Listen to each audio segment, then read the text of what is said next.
Good evening. My name is Stu Gansey. I am the interim rector here at St. Peter's. And on behalf of our parish, we welcome all of you to this event commemorating World AIDS Day.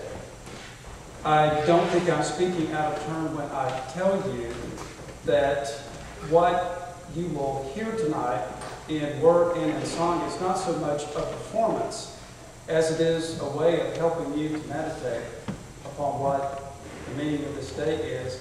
And in your own way, perhaps you could spend a few moments offering up your own prayers as well.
Motherless children have a hard time when their mother is dead, Lord.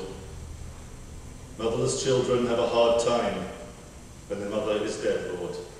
They don't have anywhere to go, wandering around from door to door. Nobody treats you like a mother will when your mother is dead, Lord. Over 16 million children have been orphaned by AIDS. Since the beginning of the HIV/AIDS epidemic, 16 million people have contracted HIV and 25 million have died of AIDS-related causes. The annual number of reported new infections is around 2.5 million. Worldwide, more than 35 million people are living with HIV. The proportion of those who are women has risen from 25% in 2000 to 50% in 2012. Over 16 million children have been orphaned by AIDS. In the USA, women account for more than 1/4 of all new HIV/AIDS diagnoses. Women of colour are especially affected by HIV infection and AIDS. AIDS is the leading cause of death for black women aged 25 to 34 years. The third leading cause of death for black women aged 35 to 44 years. The fourth leading cause of death for Hispanic women aged 35 to 44. And the fourth leading cause of death for black women aged 45 to 54. The only diseases causing more deaths of US women are cancer and heart disease. Over 16 million children have been orphaned by AIDS. 15 million of them are in sub-Saharan Africa. During the last decade, the proportion of children who are orphaned as a result of AIDS has risen from 3.5% to 32%. Less than 1 in 10 of these children receive any external support. Over 16 million children have been orphaned by AIDS. Millions more are unaccounted for. India, China, and Russia do not report figures on children who have been orphaned by AIDS. Nobody treats you like a mother will when your mother is dead, Lord.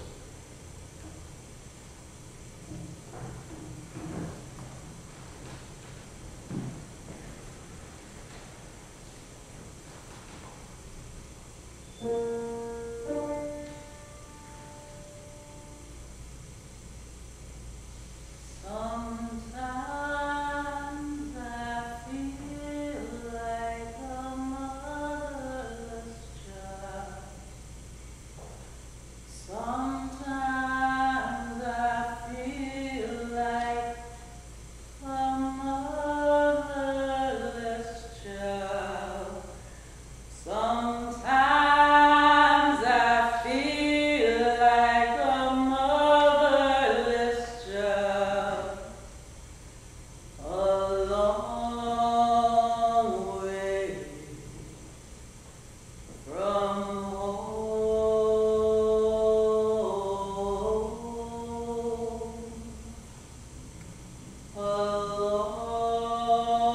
long way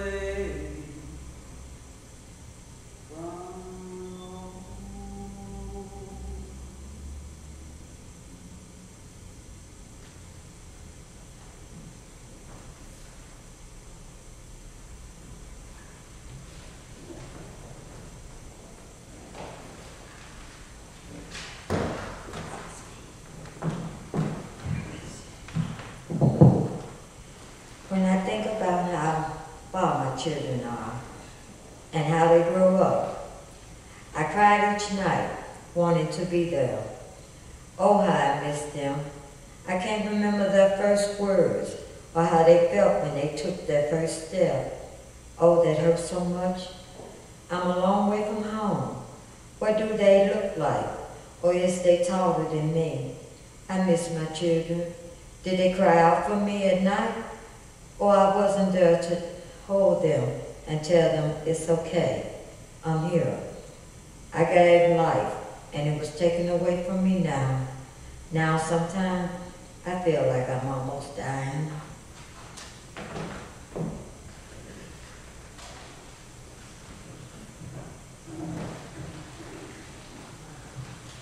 It's called Severance. It's something I wrote after being diagnosed HIV positive.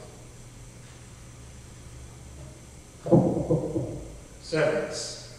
Consumed the isolation, I torment myself, permitting captivated mindfulness. When the clouds have dried its tears from my neglects, will the sky ray comfort from what's left? Infrequency appears within the dimness of my demise, projecting stars' faded light? Will I dwell in the forest of depleted energy when I've exhausted time? Or will severing the compassion from the apprehension reveal what I can become? The whispered cries from the clouds above wash away the spirit I've grown, and the echoes thunder through my lies as the ways I lived don't want to abandon the change. Will severance consume the isolation again, chaperoning the mutation I allowed myself, permitting the failures to define my ways? When the clouds have dried its tears from my mistakes, will the sky lay comfort from what remains? Sever the bond, reborn again. Live out the dreams that bemoan my soul. Allow the compass to inspire administration of indifference through the meadows and disenchanting the depraved. When the clouds have dried its tears from my neglect, will the sky lay comfort from what's left? Severance has taught me how to get lost through the shades triumphantly, through all the abundance I lavished myself. Delirium reversed consequences I anticipated. The exhale-induced fragment sail to the isolation I contemplate. When the clouds have dried its tears from my mistakes, the sky will give comfort to what remains.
I am 7 years old, and I live in Philadelphia with my mother. I'm in the 2nd grade, and I go to Our Lady of Victory School. I don't know many of the kids, and I don't like the school much. I don't like the sisters. They are mean, beady eyes, and they never smile. I wasn't there in 1st grade, and I don't feel much like I belong here. Last year, I was in North Carolina with my grandmother and great-grandmother. I've moved a lot. Sometimes to live with my mother, sometimes my grandmother, sometimes my godmother. What I do like about the 2nd grade is that I come home for lunch and I have chicken noodle soup and grilled cheese, or maybe tomato soup and a bologna sandwich. I Love Lucy is usually on television, and Mommy and I watch the 2nd half while I eat. Sometimes we play Junior Scrabble before I have to go back to school. I am 7 years old, and I live in Philadelphia with my mother, except she's not there. I'm staying with Mom, who's like a grandmother. Mommy told me that she had to go to New York for a while and that she would call me and that she would be back soon. She did call me. And when I asked why she was in New York, she told me she had a job there. When I come home for lunch now, I go to Mom's, but I leave early and I go to my house and I sit on the steps, hoping that if I sit there long enough, Mommy will know I'm there and come home. I once sat there all afternoon. Mommy found out, and on one of her visits from New York, she was so mad that she hit me with my own umbrella. I am so confused. Why are you hitting me? I just wanted to see you, and I missed you. When I next see her, she's very quiet, and I find out that the next day, I am going to North Carolina to see my grandmother. What I don't know is that I will live with her for the next 4 years. Why? Mommy's coming home for Christmas. I'm asleep, but I hear her come in very, very late, and I run down the steps as she's coming up. I bump my nose against her face, but I don't care that it hurts. Mommy is here. She stays a few days, and I never want to be away from her. I must be annoying. I talk to her all the time. I follow her everywhere, and I cannot stop crying when she leaves to go back to Philadelphia. I want to go with you. Please take me with you.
then she looks at the exposed cinder block at the front of her house in Hwange, Zimbabwe.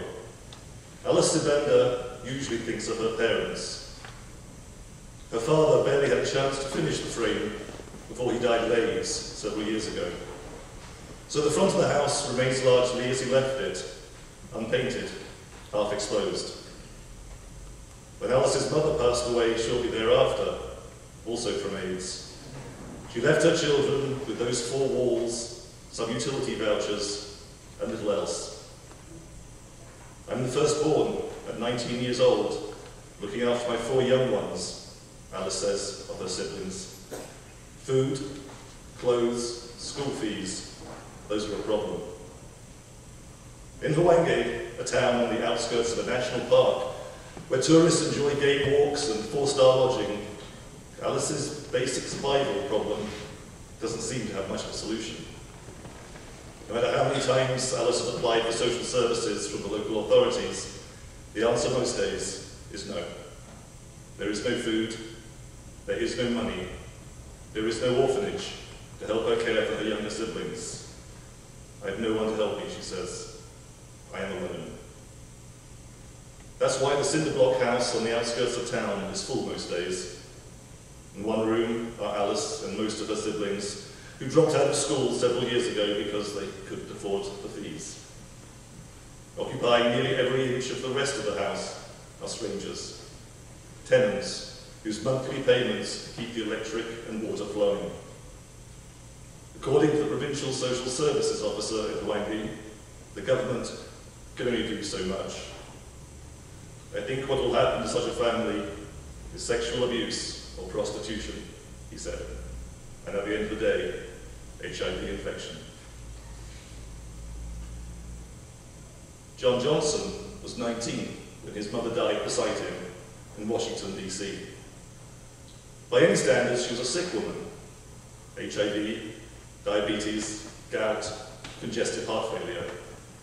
But John never expected her to go so quickly on a random night in their home on 8th Street, Northeast. She was particularly quiet that evening, didn't even ask him to change the channel once, which was unusual. I felt her arm, and it felt like she was cold, he said. I knew that wasn't right. And like that, she was gone. The woman who had transmitted the HIV virus to him at birth, one of the few people he knew who could fully understand what it was like to live with all the medication, the sickness, the stigma, she was gone. A year later, John's father died, leaving John and his two brothers alone. It was scary when I lost both of them, John said. When they're not there, and when you think they're calling your name, and they're not. John never imagined what it would be like transitioning to adulthood without either of his parents. The reality blindsided him. While he and his brothers scraped enough money together to stay in their townhouse, it was hard living alone, he said. Really hard. That's when I found out that bills exist. Southern Africa and the District of Columbia, they're 8,000 miles apart and nearly as distant economically. But the two have one thing in common. They have some of the highest per capita HIV/AIDS rates in the world. And there's another way to qualify somebody as an AIDS orphan, and that's any child who's lost a parent to HIV or who has a parent sick with the disease. Estimates suggest there are approximately 400,000 American AIDS orphans in that category. It's probably the highest number in the Western world, but no one knows for sure because there's been no real effort to count these children. Many of them come from poor communities where their parents are sick, where there isn't any organisation or advocacy for them. And one way not to pay attention to an issue or a group that may need some attention is simply not to count them. The problem is far, far worse in Africa. Sendhu looks about 9 or 10. But that is the consequence of malnutrition during her time growing up in the shanty town of Lower Crossroads in Cape Town, South Africa. In fact, she's 14. Sendhu lives in a shack, sleeps in the same room as her father and adult brothers. She says they are often drunk, and sometimes there is no food for the family in the evenings. The moment she's asked about her mother, she bursts into tears, sobbing and sobbing. Her mother gave birth to her baby sister 2 years ago, but months later still looked pregnant. A traditional healer said her swollen body was the result of an evil spell cast on her by people who were jealous. Doctors told her she had excess fluid around her heart, but soon stopped treating her, saying there was nothing more they could do. Despite the presence of other adults in the household, the care for both the new baby and her dying mother fell to Zenthu, then just 12 years old. She began skipping school to tend to her mother. Eventually, in Zenthu's words, her mother succumbed to the excruciating pains. She had died from AIDS. One of 3 pregnant mothers in the same township has the virus, so everyone must surely know someone with HIV. The stigma means it is not discussed. The walls of the primary school are daubed with red paint saying, HIV kills, always wear a condom or die. Children are bombarded with information, yet to admit to having the virus is different. It's important to keep everything within the family shack, even if it means your child becomes a 24-hour nurse. An Oxford University study is going door to door in the township to assess the number of children caring for their sick parents. They want to know why young carers are more likely to contract HIV themselves. The children might catch it while tending to parents' personal care without wearing gloves.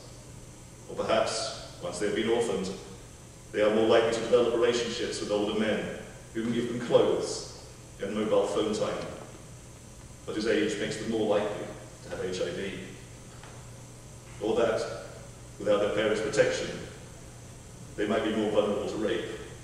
A crime so common that some mothers living in the townships take their daughters to have long-lasting contraceptive injections at the age of 12 or 13. Not because they think they're going to choose to have sex, but because the likelihood of they'll be raped is so high.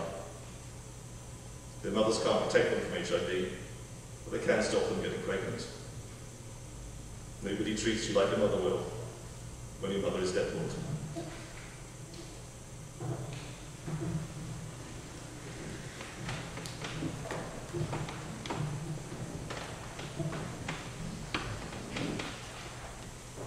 I am a vision to please those that listen. Lost amongst stragglers, I capture the attention of peculiar feelings. Lust, death, power, discovery. I am the desire you can't forget.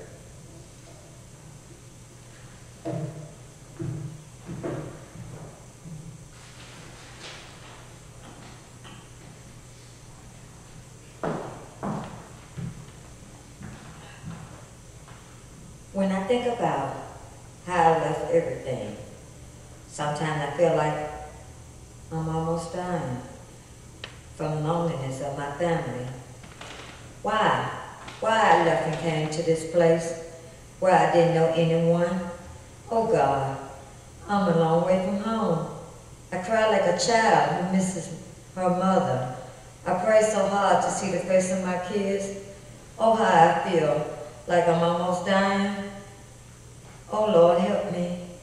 You got me where I need to be, where I need to learn. Yes, now it feels like home.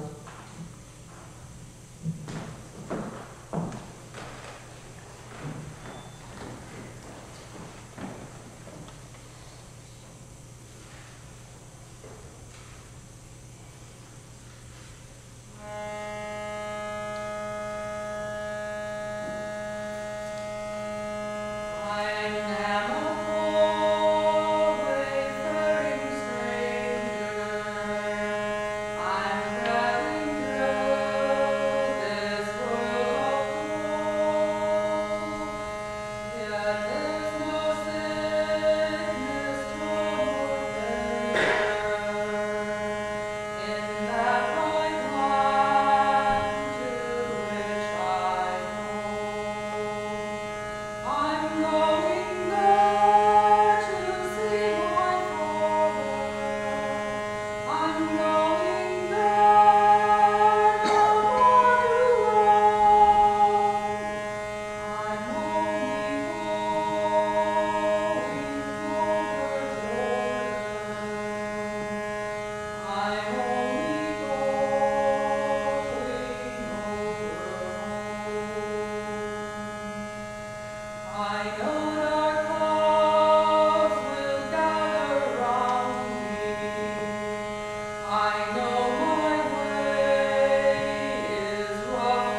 Are you better off today than you were 4 years ago? I remember exactly where I was when I heard President Reagan say those words. I was a young boy in central Illinois. Like many others in my agriculturally dependent area, I was able to say yes to that question in almost every way, except one. I had been hearing of this mysterious and strange disease. It was out in San Francisco, but starting to spread. To a young hypochondriac, who once waited weeks for the signs of rabies after being bitten by the neighbor's rabbit, this was a huge worry. The strange thing about this disease, though, I was told, was that it only attacked gay men. So as long as you were living right and weren't queer, you'd be okay, they said. You had nothing to fear. It's only for those people. I had something to fear, though. Even more afraid of dying from this disease, I was petrified and obsessed with the idea that if I got this strange gay cancer, it would tag me. Everyone would discover that I was gay. Most things about hiding who one really is are decisions or actions, whether conscious or unconsciously repressed, but now I could just wake up one morning with spots all over my body announcing to the conservative, conformist, ostracizing world that I was gay. How did you catch it anyway? Masturbation? A punishment from God? Toilet seats? Bewildered, like a motherless child. Party like it's 1999, a new century, millennium, Y2K. Have you ever been to Pittsburgh? It is surprisingly beautiful. For me, it was especially so, as I was coming out and coming alive. I was being reborn. I had friends that accepted me, not in spite of being gay, but because of it. They were gay too. This was a time of everything being new and exciting. There were house parties, pride parties, costume parties, theme parties, and the circuit parties that were all across the country. HIV was not something my group talked about that much at all. This plague no longer sold newspapers. It really didn't apply much to us. We were the good gays, we determined. After all, we were just fun guys out dancing, drinking, and looking for that perfect boyfriend. HIV was for another group, the drug-using, back-alley cruising lowlives. People with HIV were guys that had to take huge amounts of pills and looked old before their time. You could always pick them out. Just stay away from them. Again, it was not so much the fear of death that kept us at a 10-foot pole's distance from anyone we suspected of having HIV. It was the shame. This time the shame of what my friends would say, how the normal gays would react. I would be ostracized, disowned, shunned, and unloved. Unclean, unclean. They should wear bells. Oh, by the way, those circuit parties where we were so careful to hang out with and meet only HIV-negative guys, they were charity fundraising events for AIDS research. Ashamed like a motherless child. Then one day, my boyfriend, a friend, and our favorite fag hag were cruising down the highway on our way to the only place to be on a Saturday night, the Eagle. 4 floors of drinking, dancing, strut your stuff fun. I remember well the conversation I heard exchanged in the seat behind me. It went something like this. Remember that guy with the shoulder-length wavy hair who wore those skin-tight jeans and looked like Madonna? Yeah, oh my God, doesn't he look so much like her with that hair and eye makeup? He's so androgynous. I haven't seen him on the dance floor lately. Where's he been? He killed himself. What? Yeah, he found out he was HIV positive and shot himself. But why? They have medicines now, don't they? What a waste. Oh my God, I'm in shock. We went and danced our tits off anyway, untaught, like a motherless child. A new decade, finally. These last few years have been a hard transition. I love my new city, though, the third largest in the country. Whoever would have thought this country boy would have ended up here? Chicago is the best city in the country, especially in summer. It opens with gay pride and ends with market days. Everywhere in between are days at Hollywood Beach, all-you-can-drink mimosa brunches at Angelina's, street festivals, and day drinking. Another new thing for me here in Chicago. I have a good friend who told me he was HIV positive. I met him at the beach, but had long watched him at the gym, or gay church, as it's called. I wanted to hook up with him at first, but we weren't compatible that way.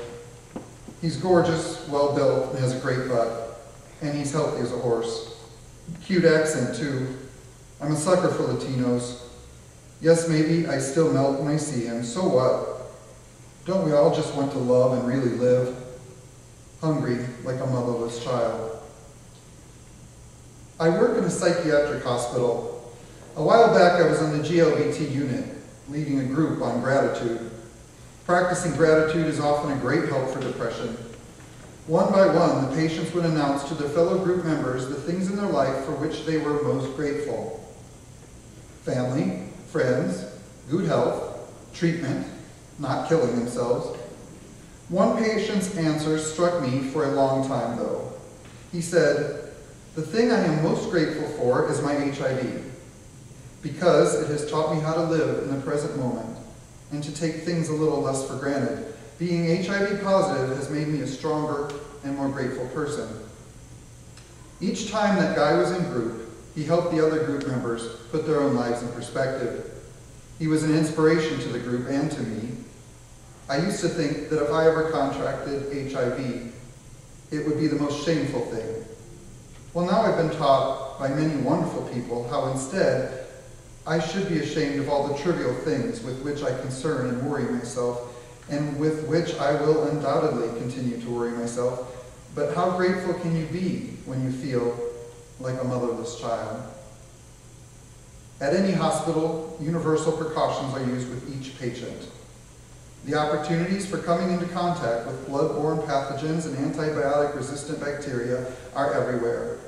Therefore, the same healthy precautions are to be taken everywhere. Everywhere the same. One day, I walked into the nurse's report at the beginning of the shift, and I saw a name I recognized from my community. Next to his name on the patient log were 3 little letters, HIV. This struck me as odd. Not that he had HIV. I later learned more of his background. This was a man in his early 20s who I remember as having a great job, lots of friends, a gorgeous appearance, and a close family. That was all true until 6 months previous when he had met Tina, crystal meth. He lost his job, alienated his friends, and lost over 30 pounds. Then 3 months after that, he was diagnosed with HIV and disowned by his traditional family. This was all hard for me to see, a once vibrant young man driven to psychosis by drugs.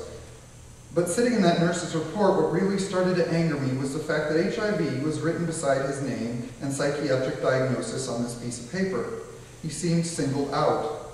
We did not label the patients who had dangerously high blood pressure, epilepsy, or even hepatitis. We take universal precautions.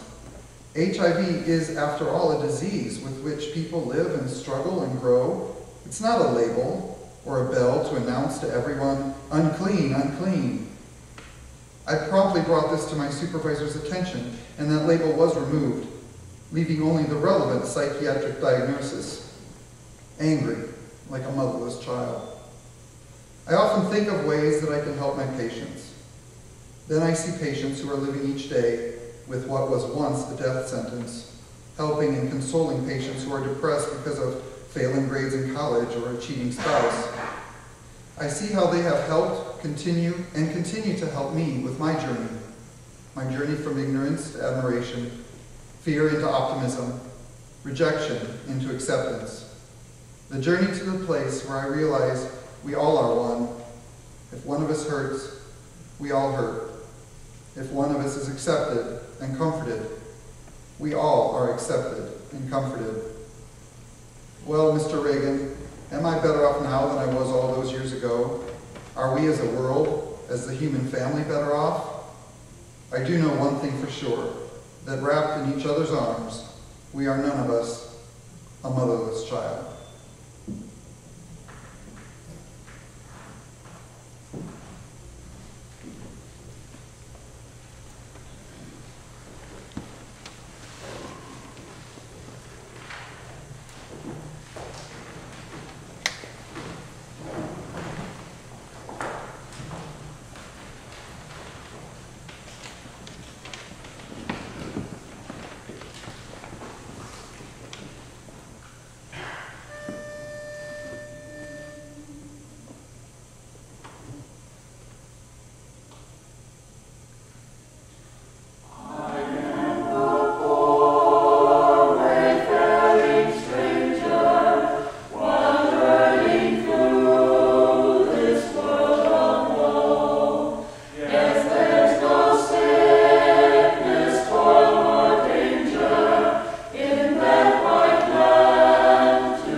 On Tuesday, December 22nd, 2011, in the early afternoon, a nurse practitioner at Ocean Breeze Recovery, a treatment center for drugs and alcohol abuse in Pompano Beach, Florida, said to me, after waiting a month and a half for results, that my blood tests came back reactive.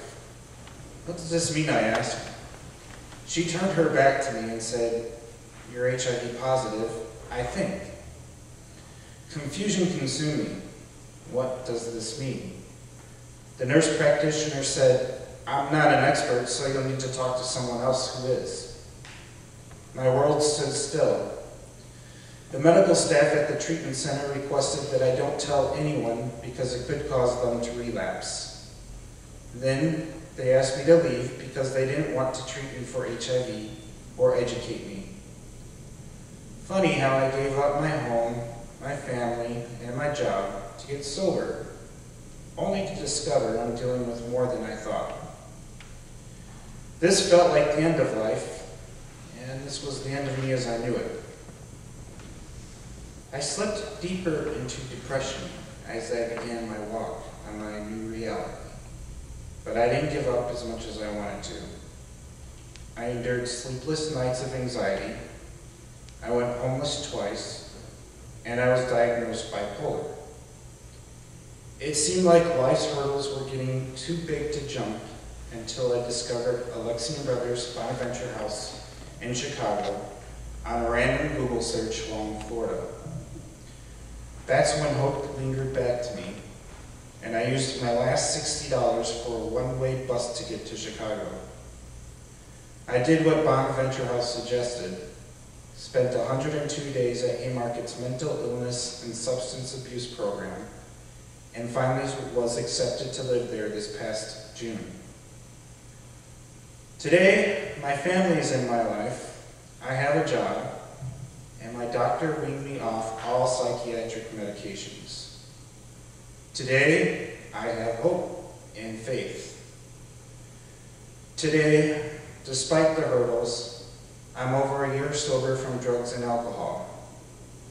Most of all today, I'm healthy.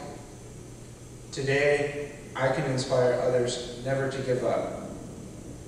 This past year wasn't the end of me as I originally thought. It is my beginning.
We're delighted to have Cheryl Potts with us tonight. Cheryl is the Executive Director of Alexian Brothers Bonaventure House AIDS Ministry. After her remarks to us, we are going to receive a collection. The ushers will come forward in just a few minutes, and we encourage you to be as generous as you possibly can be. You can make the checks out to Alexian Brothers Bonaventure House. Cheryl, we're glad you're here tonight.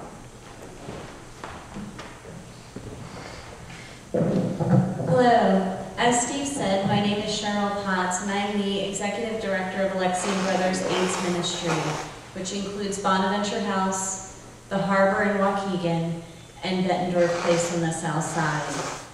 But my title is not what is important to me. It is not what I carry forward each day. What is important to me is my responsibility to my community. My responsibility is to be the best servant to the population who we serve at Bonaventure House and all of our residences. It is to open the doors for people living with HIV and AIDS, to redefine themselves as community members, as an employee, as a family member, as a church member, and not simply as a person living with HIV. I'm privileged that my office is located in Bonaventure House, and so constantly on a daily basis, I am able to not only serve those and see those who I serve each day, but I learn, am challenged, and am motivated by these individuals in my life. Also, what is important to me is I am the adopted mother of a 21-year-old woman who 10 years ago became a motherless child when her mother passed from HIV/AIDS. I am here to provide leadership to a community and not to be an employee. I am to be a servant and not to be an executive director. I'm a person who uses my privilege and place in this world to open doors for the people who seek opportunities to heal. In the mid-1980s, there was no World AIDS Day observance. There was no hope for life beyond diagnosis of HIV. There was only death, fear, and discrimination. But there were the Alexian Brothers. The Alexian Brothers are a lay order of the Catholic Church, and they decided to open their own homes to care for those who were dying of AIDS without support, those who felt like motherless children. To respond to the overwhelming epidemic in Chicago, the brothers opened Bonaventure House in the Lakeview neighborhood to provide dignified end-of-life services for people dying of AIDS. Bonaventure House is still here, but now it helps people thrive and heal, physically, spiritually, and emotionally. We now provide housing, medical care coordination, recovery support, and case management for men and women living with HIV who are seeking to find their best selves. Tonight, when we all leave here, because of support like yours, the AIDS Ministry is able to provide housing for over 100 individuals living with HIV throughout the city. Starting in January, we will be expanding that to over 130 individuals. This is wonderful progress for us. However, there are over 30,000 people living in the state of Illinois who are HIV positive, and it is estimated that up to 60% of those will at some point in their lives become homeless, just like Joseph mentioned. When you make a donation tonight, you are not helping those less fortunate. You are helping your equal spiritual brothers and sisters to find their home and their families. You are helping individuals to open doors and ensure opportunities that they can get back on their feet and once again stand with pride among all of us. You ensure that within our very fortunate community, none of our children are motherless. You ensure that Bonaventure House is here. Thank you.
At a little after 2:45 in the morning, on Valentine's Day, in a hotel room in New York City, I was woken by a phone call. The phone call was from England, and the call was to tell me that suddenly and completely unexpectedly, I had become a motherless child. My mother was dead, Lord. I'm not telling you this to make you feel sorry for me, quite the reverse. In the grand scheme of things, there was nothing particularly remarkable about it. Mothers will, after all, die. Most of us have shared or else expect to share the same experience. I am not an AIDS orphan. What's more, in my personal case, when I learned on that cold and snowy Valentine's Day morning in New York City that suddenly and completely unexpectedly my mother was dead, Lord, and that I'd become a motherless child, I was not, in fact, a child at all. I was a fully grown, educated, and, in the grand scheme of things, privileged 46-year-old man, and perfectly capable, more or less, of coping with the situation, which is pretty much as it should be. What is not pretty much as it should be is that there are over 16 million children who've been orphaned by AIDS. Children like Alice Sabanda, John Johnson, or Zenfu. So what about them? Alice Sabanda, despite her hardships, has hopes for her future. She wants to be a teacher, pay for her siblings to finish school, and live in the cinder block house without renters. John Johnson calls himself fortunate. As the one HIV-positive sibling in the house, he has been part of a support group at Children's National Medical Centre. His brothers weren't so lucky. Like most affected youth, those who don't have HIV themselves but have a family member who does, the two didn't qualify for support or services. They were left alone to deal with the stigma, emotional burden, constant worry about their mother and brother's health, and at various points in their childhood, they were also the ones caring for both. Zenfu is clearly still grieving for her mother, but at no time did she complain that it was unfair that she'd had to care for her or imply that anybody else should have done it. She wanted to look after her and says she will never forget her mother as long as she lives. But when asked what she wants to do when she leaves school, she answers that she wants to help the next generation of children in her position, so that they don't have to do what she did. Nobody treats you like a mother will when your mother is dead, Lord, except it may be a motherless child.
I am 32 years old and I live in Boston.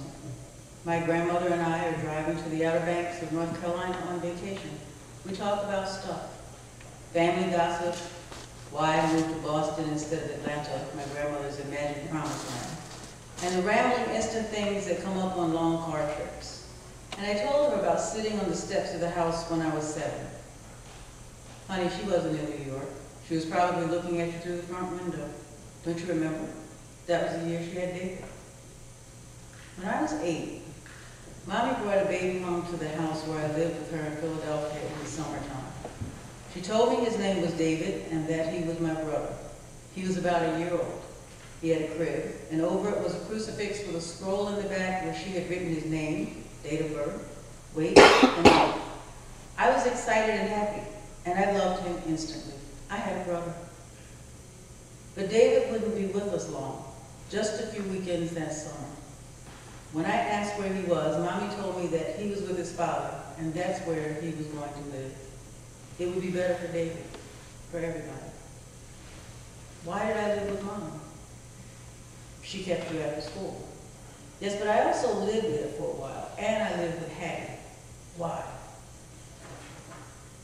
Your mother was lost, and I just gave her up to the Lord. I couldn't do nothing else with her. I am 59 years old, and my beloved Mama Leila died this morning. She has left me, and I am alone. All parents are gone. My godmother is with me, and several times in the past days, she has called me her first daughter. She has been my mother. She has sat and watched with me the past 4 nights as my grandmother moved between this world and that, before deciding that she was done with the troubles of this one. She rode all night on a train from Philadelphia to make sure that I was not alone. She whispered in my grandmother's ear that I would always have her. I remember that it was her house that I drove frantically to when my mother had gone into the hospital without telling me, and I could not find out why. My grandmother was waiting for me to tell me everything, why Mommy was in the hospital. My mother knew that I would go to Hattie for the answers. A 7-year-old does not understand that to be without Mommy is not to be without mother or grandmother or godmother. But if she pays attention, a 59-year-old will finally know.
When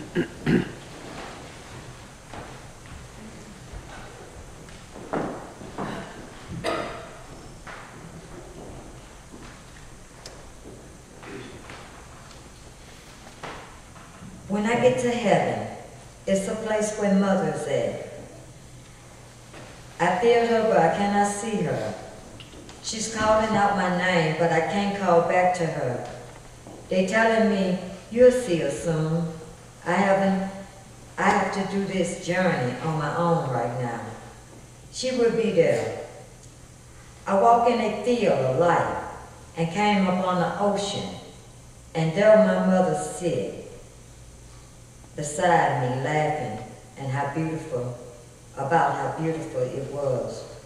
She told me about what I had to do to get where she's at, and I listened. Then she gave me a big hug and told me it wasn't my time. She just wanted to talk to me and tell me she's proud of me. My name is Blanche, and I was diagnosed in 1989.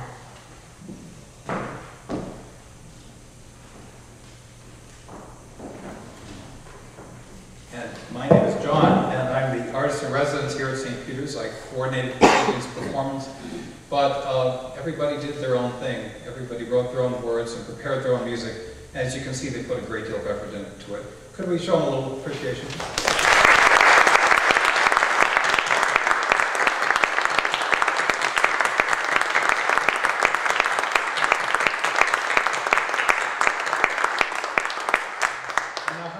In your life you get the chance to sing the world premiere of a hymn. So you have the words for Brother Nathaniel's setting of this text, and if you please stand as you're able and join with us as we conclude with this hymn. Thank you.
Thank you for being here this evening. Have a blessed evening. Peace be with you.